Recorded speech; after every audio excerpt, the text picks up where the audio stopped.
oltre che a rendersi disponibile, è anche intervenuto e si è resa disponibile anche la CGIL. Delle altre sigle ci hanno risposto che ci pensano e ci faranno sapere. Al di là di questo,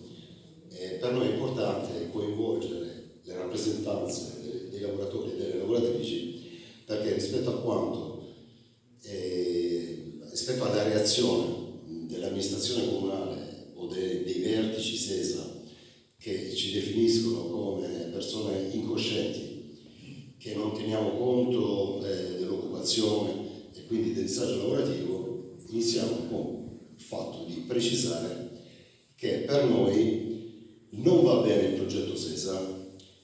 il progetto dei rifiuti non può essere un progetto industriale, ma che comunque qualsiasi lavoratore e lavoratrice a tempo indeterminato o precario che lavora in SESA, per noi ha diritto comunque di continuare a lavorare a prescindere da quello che, dall'evoluzione, insomma, da quello che avverrà. E questo è un punto che ritengo, insomma, non marginale, perché sicuramente ci rendiamo conto della redistribuzione che il discorso dei rifiuti comporta in Bassa Padovana, e quindi nessuno di noi sarà mai contro il lavoro e contro i lavoratori, ma l'obiettivo è quello di conciliare le esigenze del lavoro, ma soprattutto rispetto alla priorità delle esigenze ambientali. E ci tenevo a precisare questa cosa. E dopodiché mi permetto di fare una piccola parentesi, insomma, su come io mi sono approcciato a SESA. Dal mio accento si capisce chiaramente che non sono un autoctono, risiedo tra Este e Ospedaletto da metà degli anni 90. Appena arrivato a Este ero entusiasta di apprendere che nel mio comune c'era la raccolta porta a porta, la raccolta differenziata, il riciclo e tutte queste cose bellissime. E mi sono accorto poi delle criticità di questo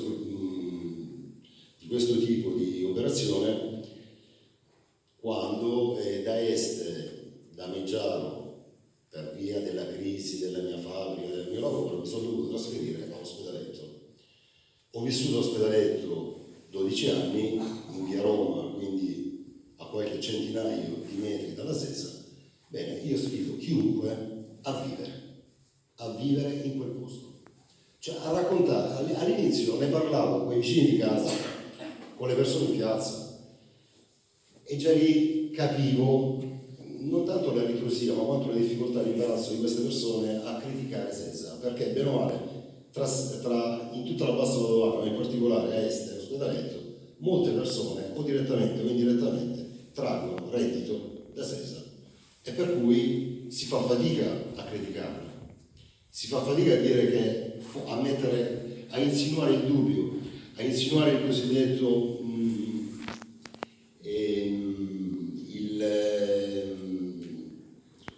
un minimo di pregiudizio, insomma, rispetto a quella procedura, di quel processo produttivo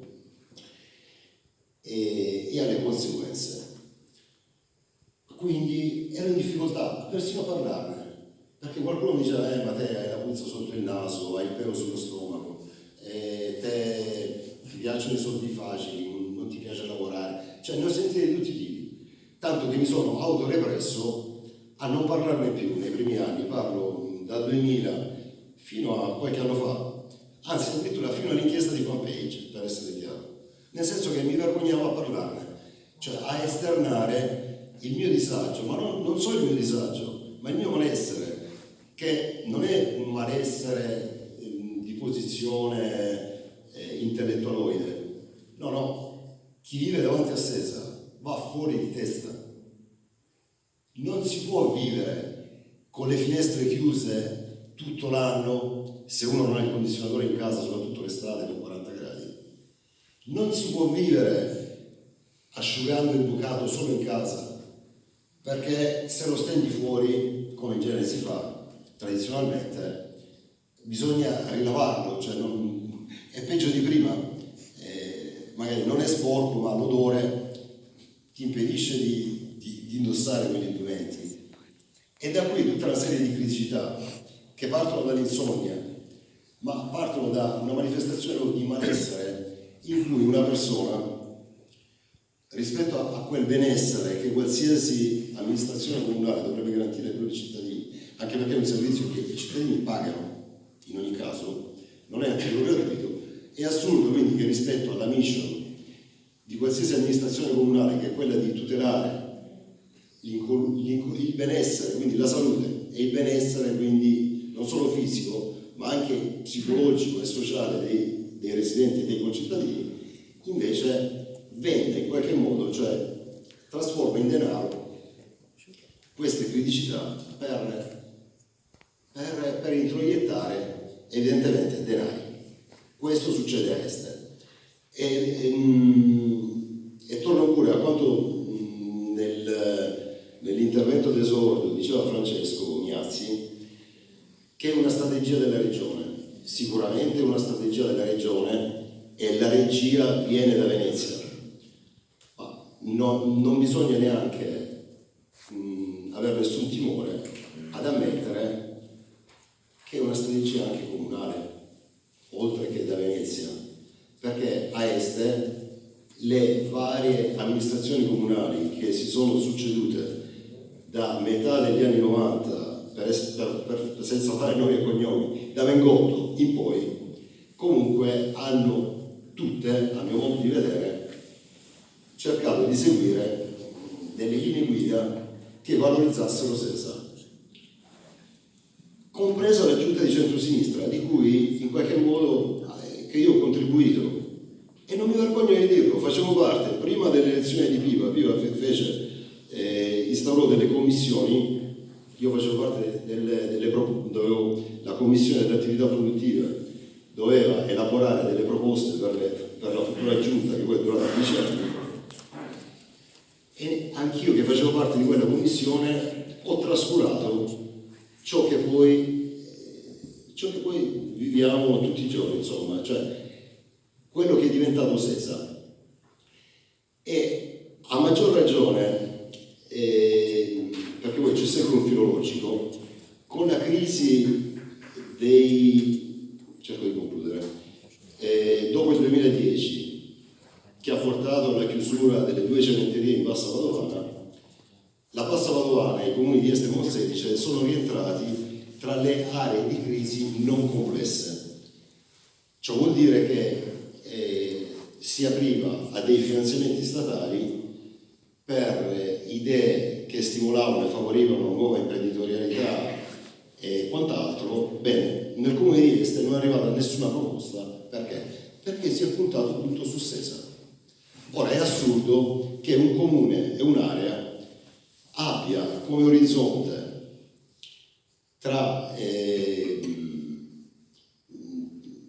come futuro quindi produttivo, investa tutto nei rifiuti che arrivano, come diceva chi c'è stato prima di me, insomma, da mezza Italia, e i risultati si vedono. Ora, i problemi sono almeno 2. Uno contingente immediato, cioè dobbiamo pensare a tutte quelle centinaia, se non migliaia di famiglie che vivono nel raggio di 2-3 km da Sesa, che anche se non lo denunciano, non lo denunceranno qui, non si lamenteranno in piazza, perché nessuno viene a dire in piazza sto andando fuori di testa, vado dallo psichiatra, ho crisi depressive per la Sesa, perché ognuno ha il suo orgoglio e se lo tiene per sé. Però le persone invece stanno soffrendo e ci si ammala non solo di patologie fisiche, ma anche i cosiddetti rischi psicosociali, quindi alcune patologie, stati d'ansia, depressione e quant'altro, possono essere ancora peggiori, più patologiche delle patologie classiche, che però non sono da escludere, perché comunque in 20 anni, oltre 20 anni di attività di Sesa, non c'è stato mai nessun riscontro, nessuna analisi dei terreni in cui è stato sversato tutto questo compost. Non si sa nulla. Da qui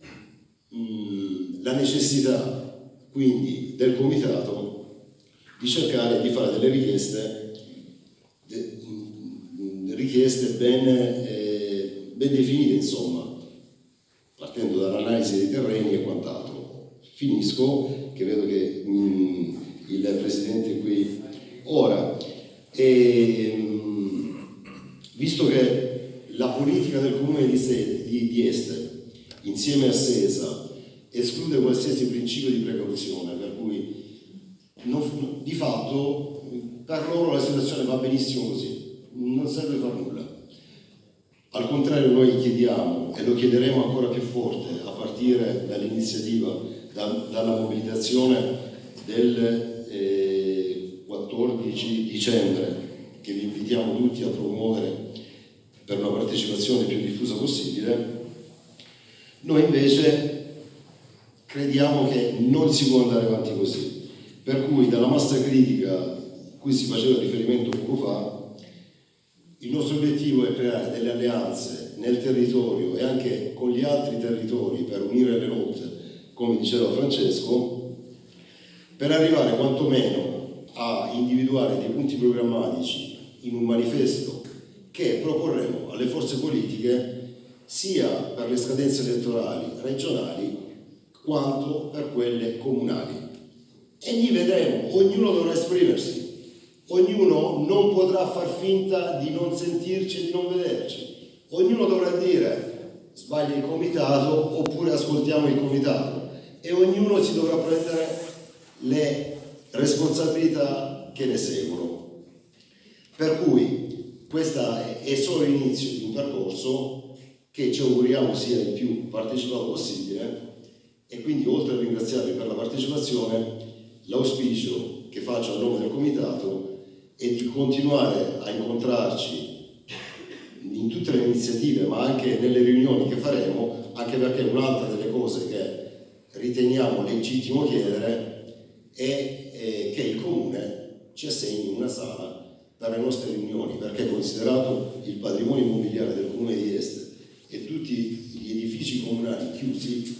penso che se non hanno pregiudizi e preconcetti nei nostri confronti, essendo un comitato democratico di persone, insomma, civili e quant'altro, non vedo perché non dovrebbe permettercelo. Il Presidente stringe, grazie e lascio la parola.